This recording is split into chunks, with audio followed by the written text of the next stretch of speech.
সুপ্রিয় দেশবাসী, আসসালামু আলাইকুম।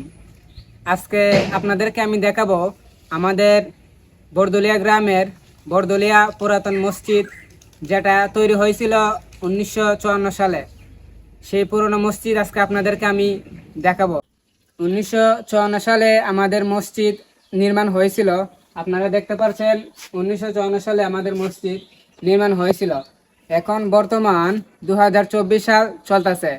আমাদের মসজিদের বয়স প্রায় 70 বছর হয়ে গেল। এখন আমাদের মসজিদ কোনো কিছু হয় নাই, দেখতে পাচ্ছেন আপনারা, অনেক সুন্দর হয়ে গেছে। এই যে দেখেন আমাদের মসজিদ কত সুন্দর দেখা যাচ্ছে। আমাদের গ্রামের সকল মুসল্লি মিলে কিছুদিন পূর্বে আমাদের পুরাতন মসজিদ রং করে ফেলছেন।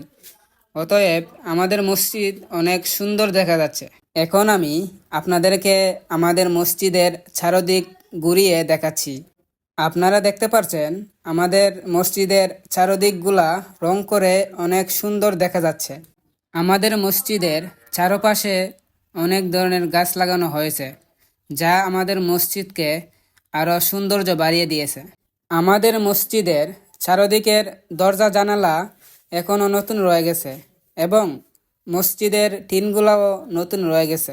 1954 সালের মসজিদের দরজা জানালা এখনও সুন্দর রয়েছে, যেটা আমরা চিন্তা করতে পারি নাই।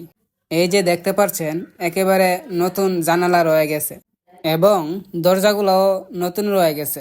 আমাদের মসজিদের বয়স হয়েছে 70 বছর। এখনও আমাদের মসজিদ সুন্দর রয়ে গেছে। আপনারা দেখতে পাচ্ছেন আমাদের মসজিদ এখনও অনেক সুন্দর রয়েছে। আমি আপনাদেরকে আমাদের মসজিদের চারদিক দেখালাম। এখন আপনাদেরকে আমাদের মসজিদের ভিতরগুলো আমি আপনাদেরকে দেখাবো। এখন দেখতে পাচ্ছেন আমাদের মসজিদের ভিতরগুলা অনেক সুন্দর রয়েছে। আমাদের মসজিদের ভিতরে লাশ দেওয়ার কাঠি রাখা হয়েছে। দেখতে পাচ্ছেন লাশ দেওয়ার কাঠি কাঠের দিয়ে তৈরি করা হয়েছে এবং মসজিদের ভিতরের চারদিকগুলা অনেক সুন্দর দেখা যাচ্ছে, যা আমরা কল্পনা করতে পারি নাই।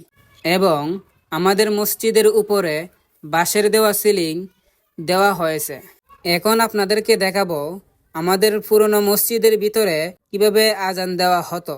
এই যে দেখতে পাচ্ছেন একটি বক্স, এই বক্সের ভিতরে এমপ্লিফায়ার এবং মাউথ লাগানো ছিল, যেখানে আমাদের মুয়াজ্জিম সাহেব আজান দিতেন আর এই জায়গাটাতে আমাদের ইমাম সাহেব নামাজ পড়াতেন। মসজিদের ভিতরের চারদিকগুলা আমি আপনাদেরকে ঘুরে দেখালাম। ভিডিওটা ভালো লাগলে শেয়ার করে দিবেন, চ্যানেলটিকে ফলো করে রাখবেন।